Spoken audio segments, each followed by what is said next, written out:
On a winter night in 39 AD, Rome froze.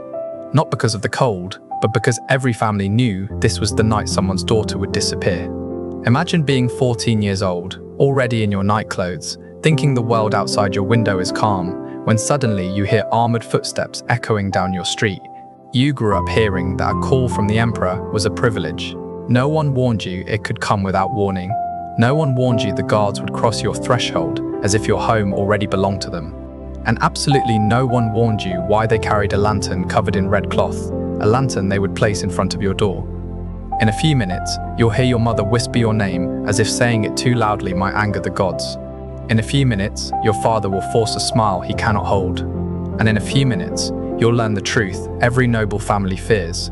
The Palatine doesn't summon daughters, it claims them. And if you think Flavia's nightmare begins here, you're wrong. What's waiting for her inside the palace makes this moment feel merciful. This isn't rumor. This was the night the Garden of Venus opened. A ritual so terrifying that Rome buried every trace of it. If hidden horrors of the past fascinate you, subscribe to History, hit the like button, and once you reach the moment that unsettles you most, tell me where you're watching from. Let's begin. And the girl who will learn the truth first is Flavia. Remember Flavia, because everything you're about to learn forged the man who will soon decide her fate.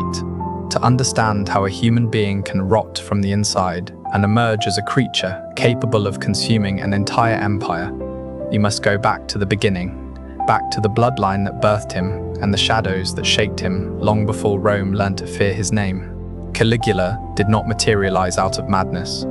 He was born into glory, the son of Germanicus, Rome's golden general, the man whose very presence could quiet a legion and ignite a city. The boy should have inherited honor, strength, nobility. Instead, something far more corrosive seeped into him. His childhood did not unfold in gardens or tutors' halls. It unfolded on the raw edge of the empire, in military camps drenched in sweat, iron, and the metallic breath of war. He learned to walk between rows of hardened legionaries, the ground vibrating with the thud of hobnailed sandals. The soldiers adored the sight of their commander's son in miniature armor and called him Caligula, Little Boot. A nickname meant in love, but one that would soon cling to a far darker legacy.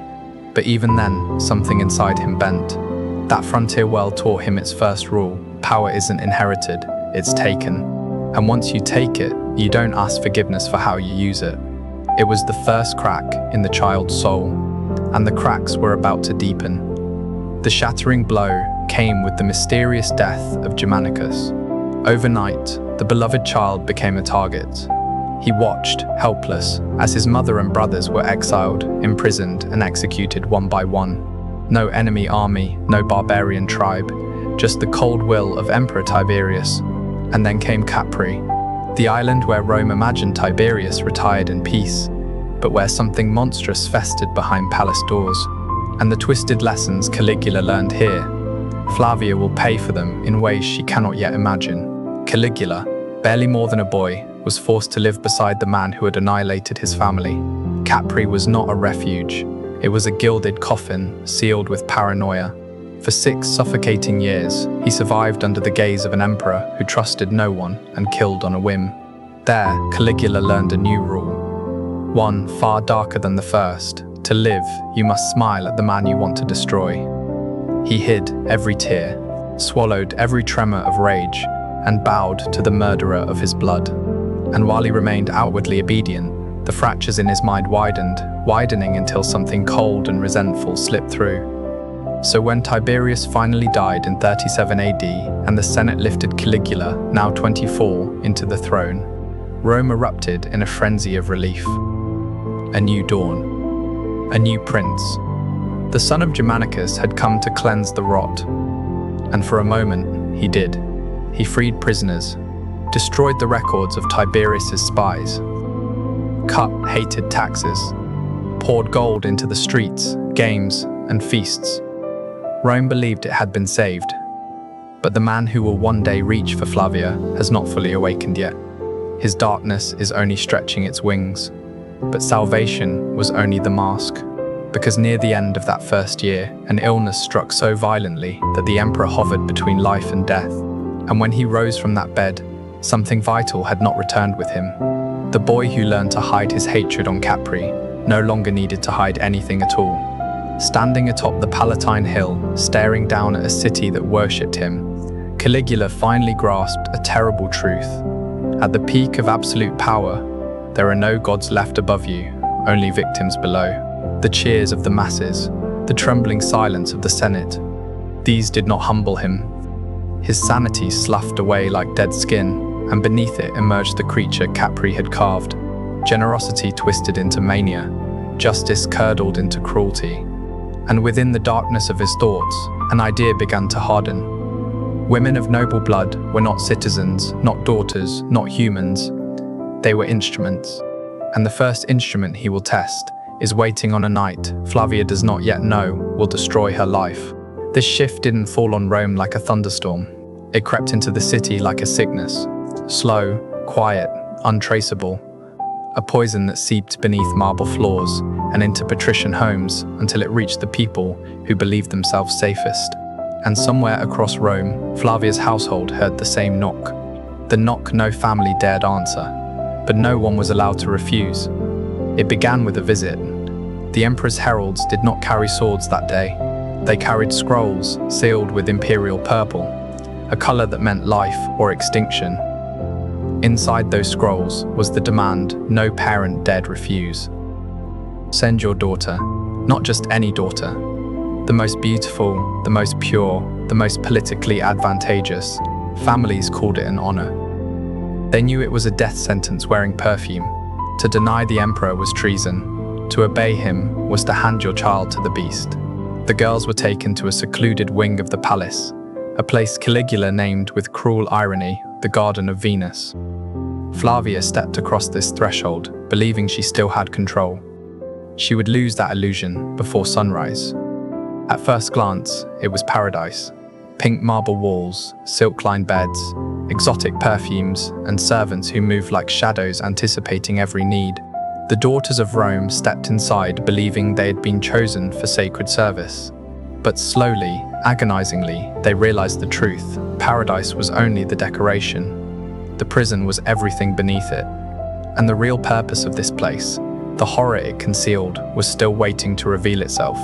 And the worst part, this was only the beginning. Because once Flavia's summons came, she would learn the garden did not break girls quickly. It broke them slowly enough for them to understand every step of their undoing. The jewels they were forced to wear weren't decorations, they were chains, heavy gold, cold against their skin, branding each girl as state-owned property. The transparent silks were worse. Garments designed not to clothe them, but to expose them, to remind them that their bodies no longer belonged to themselves. Their names were the first thing Caligula erased. Real names were dangerous. Real names meant identity. So he replaced them with numbers, mockeries, and humiliating nicknames whispered by the emperor himself. With every stripped identity, the Garden of Venus tightened its grip. But the true weapon of the system wasn't jewelry, silk, or even fear. It was waiting. A torture that spilled no blood and left no visible scars, yet hollowed them from the inside out. They never knew when the summons would come. It could be tonight, it could be weeks from now. And every moment in between was an execution by anticipation. The echo of Praetorian sandals in the hallway made their hearts rupture with terror. Breathing became a chore. Sleep became impossible. By the time Caligula ever touched them, the psychological damage was already complete. They were prey softened for the killing. And when the summons finally arrived, it led them not to a private chamber, but to the emperor's nightly theatre, the banquets. The young women were paraded before Rome's elite like exotic animals on display. Not guests, but living ornaments. Caligula walked among them with the arrogance of a butcher choosing cuts of meat. He commented loudly on their bodies, mocking, praising, ranking, stripping away the last shreds of dignity they clung to. But the real cruelty wasn't his voice. It was the silence of the men who should have protected them. Fathers, uncles, fiancés, all seated at tables of honor, forced to nod at the emperor's obscenities, their smiles stretched so tight they looked carved on. Any flicker of discomfort, any tremor of disgust could condemn them. or the girl to immediate death. That silence was its own kind of execution. And then came the final act. Not chaos, not frenzy, but a ritual rehearsed like theatre. Soft music played to smother the screams. Selected spectators watched in forced admiration, and unspoken rules governed every movement the victim had to make. This wasn't pleasure for Caligula. This was choreography, a show, a demonstration that he owned not just bodies, but souls. And Flavia, standing under torchlight, realized the emperor didn't even see her as human anymore. He saw her as a classroom where he practiced cruelty. Take Flavia, daughter of a respected consul. When she crossed the threshold of the Garden of Venus for the first time, she still believed she might serve in ceremonies or walk beside the emperor. For the first days, Caligula showered her with gifts, attentiveness, even counterfeit gentleness. It disarmed her, it softened her, it set the trap. And when it finally snapped, when the illusion shattered and the truth bared its teeth, Flavia understood the one rule that governed this palace. You cannot resist a man who believes he is a god. Caligula wielded cruelty with expertise. He alternated brutality with feigned affection, beating a girl one night and weeping in her lap the next as he offered jewels worth kingdoms. This emotional whiplash rewired the mind. Victims no longer saw him clearly, hope and terror blended, comfort and violence fused. The one who broke them became the only one who could soothe them, a dependency engineered to make escape impossible. But Caligula wasn't finished. He destroyed solidarity next. Flavia tried to disappear into the crowd of victims, but in the Garden of Venus, being invisible could get you killed just as quickly as being noticed. He ranked the girls who pleased him most, who disappointed him, who would receive favor or punishment. He turned them against one another until they clawed for crumbs of safety, each girl seeing the others not as companions, but as competition for survival. Unity died. And once unity died, the emperor owned everything. And when he tired of one of them, he didn't free her, he sold her. Clandestine auctions inside the palace walls offered broken young women to senators and generals, the same men who governed Rome by day. Caligula forced them to participate, staining their hands with the same filth that coated his own. Shared guilt is the strongest leash. And now the empire's elite were chained to him by their silence. But the shame did not stop there. Families were ordered to be grateful. Some fathers were forced to host celebratory feasts after their daughters were defiled. They toasted their child's honor while swallowing their horror like poison. In the Palatine, gratitude became another word for despair. And through all this, surveillance tightened like a noose. No corner was safe. Guards, slaves, spies, eyes everywhere. Even one muffled cry in the night could be reported as rebellion. Inside the Garden of Venus, layer after layer of humanity was scraped away until nothing remained but flesh, fear, and the echo of footsteps coming closer. By 40 and 41 AD, the palace atmosphere had become toxic enough to suffocate. The girls who once arrived with bright eyes and soft voices were now skeletal phantoms drifting through the corridors. Many stopped speaking entirely. Some stopped responding. Their minds retreated inward, hiding in the last place Caligula couldn't reach. Doctors noted dissociation, souls detaching from bodies just to survive. But the truth the court tried hardest to hide was far darker. The suicides had begun. And once they began, they did not stop. Some girls broke, others shattered. Flavia. She was caught somewhere in the middle, too frightened to die, too broken to live. Whispers among the servants spoke of 6 confirmed suicides, but everyone knew the truth. 6 was only the number the palace failed to hide. The real count was buried under marble floors and imperial silence. And Flavia began to wonder if surviving was actually the cruelest outcome. Death, once the thing they feared most, became the only horizon that offered relief. A final act of sovereign freedom in a world where they owned nothing else. Not even their own names.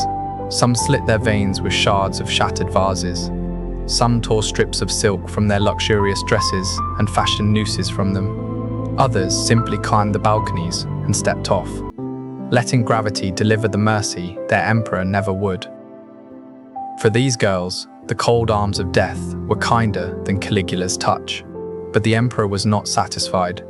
In his delusion of godhood, he devised a new cruelty, a torment so perverse it attacked the victims through the people they loved.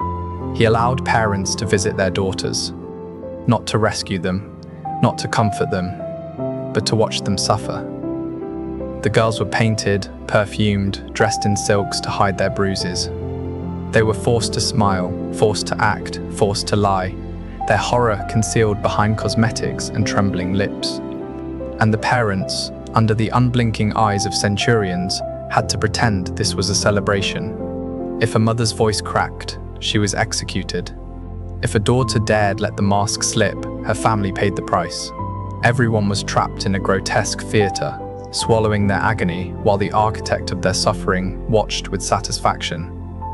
But then Caligula made the single mistake every tyrant eventually makes. He humiliated the men who carried the swords. Destroying women wasn't enough. He needed to emasculate the pillars of Rome itself. He dragged senators to watch their wives be violated. He mocked commanders of the Praetorian Guard, stripping them of dignity in front of their own men. He forced honored soldiers to utter vulgar passwords designed to degrade them. And among those soldiers was a man whose loyalty had once been unbreakable. Cassius Chaerea, a hardened veteran and faithful servant of Germanicus. Caligula's mockery of him was relentless. The emperor thought himself untouchable. He believed no blade would ever dare rise against him. He was wrong. The hatred in Chaerea and the conspirators mutated into something no longer political. It became survival.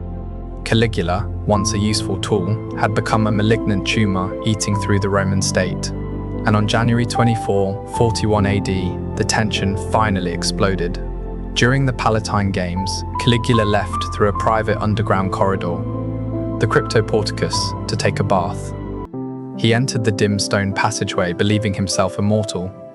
He would not leave it alive. Chaerea and the conspirators blocked his path. There was no speech, no trial, no warning, only steel.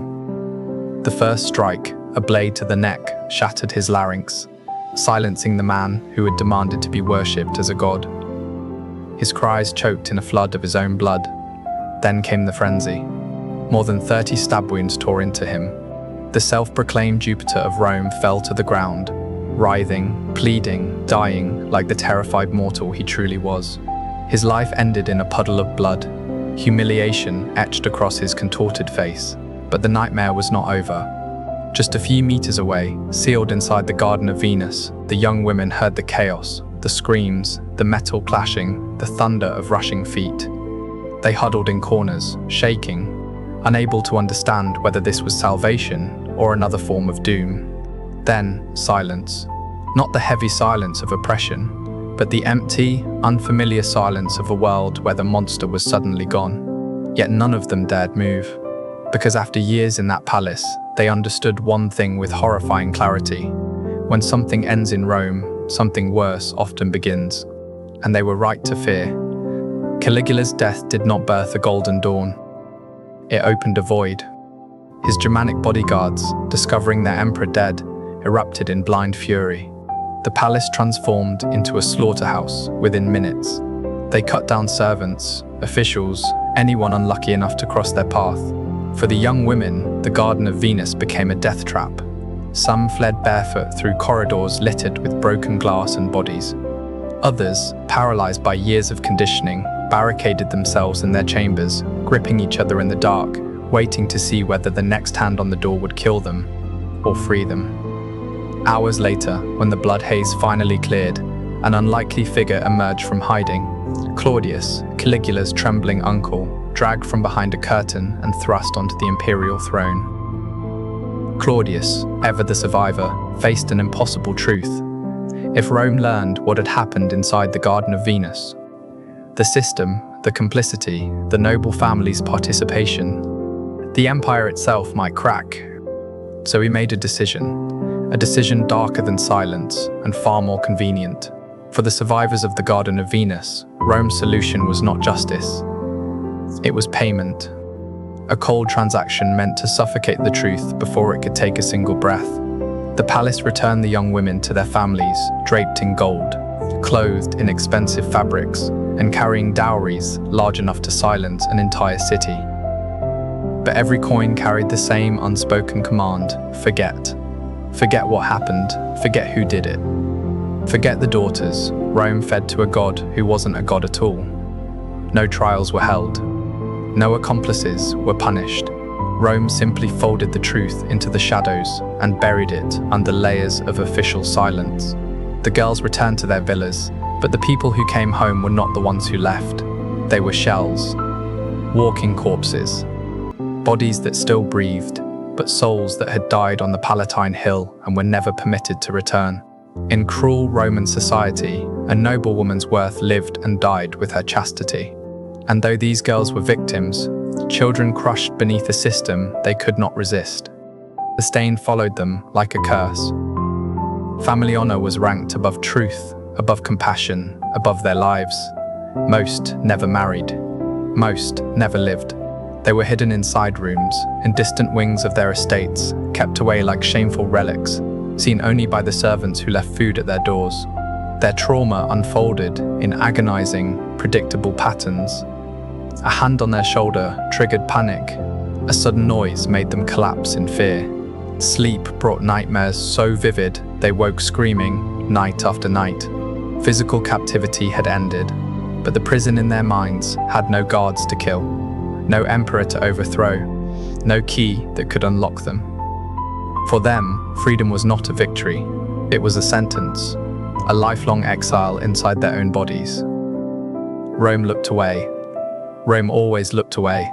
It was easier to blame the women than to confront its own corruption. Easier to bury a crime than confront a civilization's rotting foundation. Because the truth of Caligula's reign was never about one man. It was about the system that built him, fed him, protected him, and allowed the Garden of Venus to exist in the first place. Later historians could argue over the exact details. Whether Suetonius embellished, whether rival dynasties magnified his cruelty. But the convergence of sources tells us one thing without question. A machine of abuse existed, a machine built to satisfy one man's darkest impulses. And Rome allowed it to operate in silence. This wasn't an isolated horror. It was a flaw in the empire's very architecture. Rome concentrated its legislative, judicial, military, and even divine power into the hands of a single man. No checks, no limits, no escape if the wrong man climbed the throne. Caligula proved how thin the line truly is between civilization and savagery, between order and chaos, between ruler and monster. And that line was drawn not on marble, but on the bodies of the nameless girls who perished in the Garden of Venus. Rome built wonders that survived millennia: arenas, aqueducts, law codes. But it failed at the simplest duty of any society, to protect its most vulnerable from the predators at the top. The story of these women is not just a historical tragedy. It is a warning that echoes across time. A nation may reach the summit of power, but if it sacrifices human dignity in the process, its legacy will be written not in glory, but in shame. History is often shaped by the victors, but shadows have a way of surviving. The erased names, the unsent letters, the tears dried into silk pillows. They remain in the margins Rome tried to burn away. And now they belong to us. We, centuries later, must decide whether to look at those shadows or repeat them. Because evil does not always announce itself with swords and fire. Sometimes evil wears a crown. Sometimes evil hides behind silence. And sometimes evil thrives simply because too many people choose not to be outraged. If this story unsettled you, let it. If it angered you, let it. And if it made you think about the cost of unchecked power, then the voices Rome tried to erase have finally been heard. Let them never be buried again.